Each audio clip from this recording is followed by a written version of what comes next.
अस्सलाम वालेकुम एवरीवन, मैं हूं doctor Sahar Chawla, right at your service. और मैं बात करना चाहती हूँ, बहुत शिद्दत से बात करना चाह रही थी एक मिरेकल ड्रिंक के बारे में, जो कि मैं अपने बवासीर के पेशेंट्स को भी रिकमेंड करती हूँ, अल्सर के पेशेंट्स को भी रिकमेंड करती हूँ, IBS के पेशेंट्स को भी रिकमेंड करती हूँ, IBD को भी रिकमेंड करती हूँ, वेट लॉस के लिए भी रिकमेंड करती हूँ, ग्लूटेन सेंसिटिविटी वालों को भी रिकमेंड करती हूँ, सबको ही रिकमेंड करती हूँ। ड्रिंक पर बात करने से पहले मैं बात करना चाहूँगी कि ड्रिंक का जो मेन इंग्रेडिएंट है जिसकी वजह से मैं रिकमेंड करती हूँ वो है आपके पास पौधे का खून, ब्लड ऑफ प्लांट, क्लोरोफिल। जैसे हमारी रगों में खून बहता है वैसे पौधों की रगों में भी खून बहता है और उनका स्ट्रक्चर भी एक दूसरे से बहुत मिलता है। मजे की बात यह है कि जो क्लोरोफिल है, जो ब्लड ऑफ प्लांट है, जिसमें ये सारी हीलिंग प्रॉपर्टीज हैं, एंटी इन्फ्लेमेटरी प्रॉपर्टीज है, जिसमें ये सारे पॉलीफिनॉल्स, केमिकल्स, फ्लेवोनॉइड्स हैं जो कि डिजीज लोअरिंग प्रॉपर्टीज रखते हैं। उसमें आपके पास मैग्नीशियम एटम होता है, हमारे ब्लड में आपके पास आयरन एटम होता है, बाकी इनका स्ट्रक्चर एक दूसरे से बहुत मिलता है। और जिस तरह हमारा ब्लड हमारे पूरे जिस्म में ऑक्सीजन और न्यूट्रिएंट्स कैरी करता है, उसी तरह जो पौधों का खून है क्लोरोफिल, वो उनके पूरे पौधों के स्ट्रक्चर में जो है आपके पास वो वही वाला आपके पास न्यूट्रिएंट्स का काम करता है।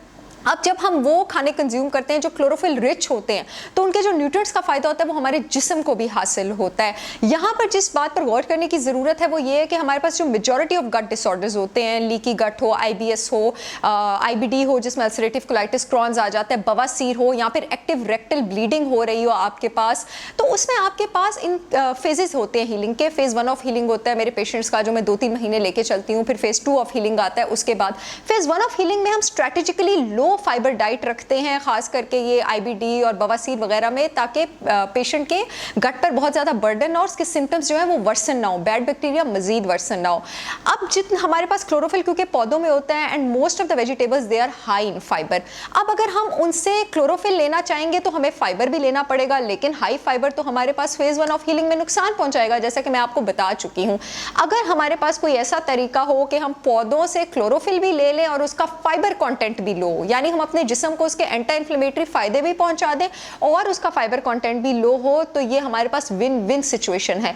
क्लोरोफिल का इंतखाब करना ऐसी सोर्सेज से जिसमें लेक्टिन भी कम हो, लेक्टिन वेजिटेबल्स पे इंशाल्लाह फिर कभी बात करेंगे, और फाइबर भी कम हो, that is a win win situation for people with all these disease conditions जिनका मैंने भी आपसे नाम लिए।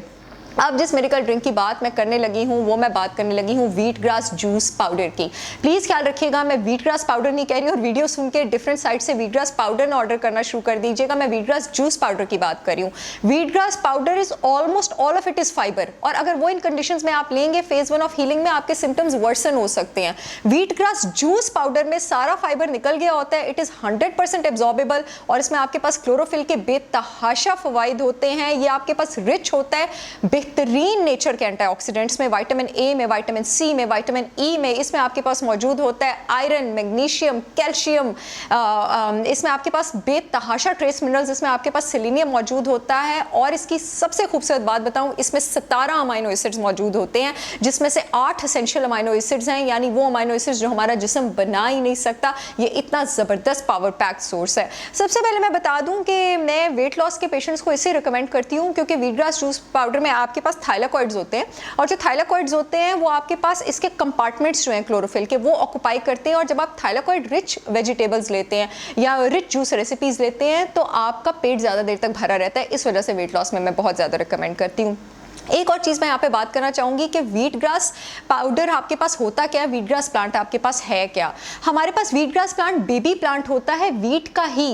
एक्चुअली जो व्हीट हम डेली सोर्स पे कार्बोहाइड्रेट से लेते हैं, ब्रेड, सीरियल्स, क्रैकर से, वो हम व्हीट ग्रेन से लेते हैं। जब व्हीट ग्रेन अपने ग्रेन और सीड की सूरत में आ जाता है उस टाइम उसमें ग्लूटन डेवलप हो जाता है, और जब उस टाइम उसमें ग्लूटन डेवलप हो जाता है तो वो एक और फॉर्म में आ जाता है। जो व्हीट ग्रास प्लांट है आपके पास, ये आपके पास उस स्टेज में wheat grass juice powder wheat grass plant के पत्तों से बनाया जाता है जिस वक्त वो ग्रेन और सीड की फॉर्म में डेवलप नहीं हुए होते, बल्कि जब उनके लीव्स की जो लेंथ होती है वो 5 to 7 इंचेस के बीच होती है। जब व्हीट ग्रास के बेबी प्लांट के जो लीव्स की लेंथ है वो 5 to 7 इंचेस के बीच होती है, ये उसका वो स्टेज होता है जो जिस वक्त ये अपनी न्यूट्रिशन के उरूज पे होता है, न्यूट्रिशन के पीक पे होता है, और इसमें ग्लूटन भी नहीं होता।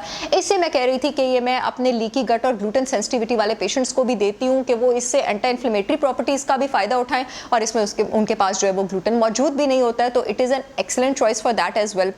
अदर देन दैट जो लोग एनीमिक हैं उनको भी बहुत रिकमेंड किया जाता है। मैं रिकमेंड करती हूँ daily 1 glass because it is a good source of iron as well, लेकिन उन्होंने साथ साथ आपके पास animal sources of protein and everything भी लेना होता है। जो लोग वेजिटेरियंस हैं आपके पास और उनमें क्योंकि B12 की कमी हो सकती है, वो एनिमल सोर्सेज ऑफ प्रोटीन नहीं लेते, तो उनको भी मैं रिकमेंड करती हूँ क्योंकि आपके पास ये B12 का भी सोर्स है, आपके पास ये आयरन का भी सोर्स है, तो it is an excellent option for them as well. अच्छा, जो लोग एक्टिवली अल्सरेटिव कोलाइटिस के पेशेंट्स हैं उनको तो रिकमेंड करती हूँ, लेकिन जिन लोगों ने स्टीरॉयड ट्रीटमेंट लिया होता है, क्योंकि आपके पास IBD एक ऑटो इम्यून डिजीज है और मोस्टली जब ये इनिशियल डायग्नोज होता है तो इसके फ्लेयर अप को कंट्रोल करने के लिए डॉक्टर स्टीरॉयड ट्रीटमेंट देते हैं। जब वो स्टीरॉयड को विड्रॉ किया जाता है तो स्टीरॉयड विड्रॉल एक आपके पास सिंड्रोम होता है जिसमें आपके पास, चाहे वो आप जिस्म के जिस भी हिस्से पर इस्तेमाल करें, रेडनेस और इन्फ्लेमेशन हो सकती है स्किन की। अब वो अगर आप स्टीरॉयड ट्रीटमेंट ले रहे थे जो है अपने इसके लिए अल्सरेटिव कोलाइटिस के लिए, और अगर उसका विड्रॉल सिम्टम है तो वो आपकी आंतों में भी इन्फ्लेमेशन कर सकता है। व्हीट ग्रास जूस पाउडर उस सिंड्रोम को अफेक्ट करने के लिए, निगेट करने के लिए भी बहुत ज़बरदस्त है। इवन कि मेरे जो पेशेंट्स रेडियोथेरेपी कीमोथेरेपी पे होते हैं मैं उनको भी रिकमेंड करती हूँ। आपको कोई प्रॉब्लम नहीं भी है, आपने अपना लिवर डिटॉक्सिफाई करना है, तब भी बहुत ज़बरदस्त कंडीशन है ये। IBD के अलावा बाकी ऑटो इम्यून कंडीशंस में भी बहुत अच्छा है, और क्योंकि ये बेहतरीन एंटी इन्फ्लेमेटरी है तो आर्थराइटिस के पेशेंट्स को भी मैं ये बहुत ज़्यादा रिकमेंड करती हूँ। इनफैक्ट पिछले दिनों मैंने एक बेड सोर्स पे भी वीडियो की थी, उसके सप्लीमेंट्स बताए थे। जिन लोगों को बेड सोर्स हैं, अल्सर्स है जिस्म के किसी भी हिस्से पे, उन सबको रिकमेंड करती हूँ। और लीकी गट के लिए इसलिए भी रिकमेंड करती हूँ क्योंकि ये जंक्शंस रिस्टोर करने में आपको आंतों के सेल्स के बहुत ज़्यादा मदद करता है। मैं अपने बहुत सारे क्लाइंट्स को फेज 1 ऑफ हीलिंग में IBD में उनके डाइट चार्ट्स में कैबेज जूस लिख के देती हूँ। अब वो कैबेज टॉलरेट नहीं कर रहे होते, लेकिन कैबेज जूस से अक्सर वो मुझे फीडबैक देते हैं कि डॉक्टर साहिबा हमारी तबीयत जो है वो बेटर होना शुरू हो गई है। वो इसी वजह से कि आपने क्लोरोफिल एक्सट्रैक्ट किया होता है और आपने फाइबर जो है उसको पीछे छोड़ दिया होता है। तो मुझे उम्मीद है कि व्हीट ग्रास जूस पाउडर के इतने सारे फायदे सुनने के बाद अब आप सब इसको अपनी डेली डाइट में इंक्लूड करेंगे, और जो फेज 1 हीलिंग से चल रहे हैं वो भी अपनी इसको स्टेपल बना लें अपनी डाइट का, इसको डाइट में इंक्लूड करें। I am sure this video will help many of you. इंशाल्लाह I will see you soon all again. तब तक के लिए मुझे इजाजत दें। अल्लाह हाफिज।